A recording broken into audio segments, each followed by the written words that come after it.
রাজ্য BJP two সরকারের 2025-26 অর্থ বছরে অর্থ বাজেটকে জনমুখী এবং বিকশিত ত্রিপুরার বিকশিত বাজেট বলে আখ্যায়িত করল প্রদেশ বিজেপি। বাজেটকে সাদরে অভিনন্দন জানাচ্ছে বিজেপি।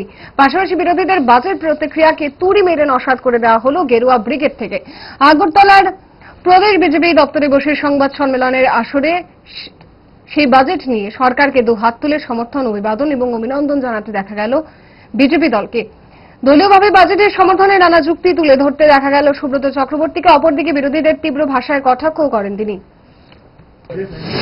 জন্য এবং এই ডিএডিআর ঘোষণার জন্য ভারতীয় জনতা পার্টি ত্রিপুরা প্রদেশের পক্ষ থেকে তথা রাজ্যবাসীর পক্ষ থেকে আমরা রাজ্য সরকারকে, সরকারের মাননীয় মুখ্যমন্ত্রী, মাননীয় অর্থমন্ত্রী সহ অন্যান্য মন্ত্রী পরিষদ যারা রয়েছেন সবাইকে আন্তরিক শুভেচ্ছা এবং অভিনন্দন জানাই, ধন্যবাদ জ্ঞাপন করছি। আমরা একটা সর্বস্পর্শী, সর্বব্যাপী, অন্তর্ভুক্তিমূলক এবং মানবিক বাজেট পেশ করার জন্য।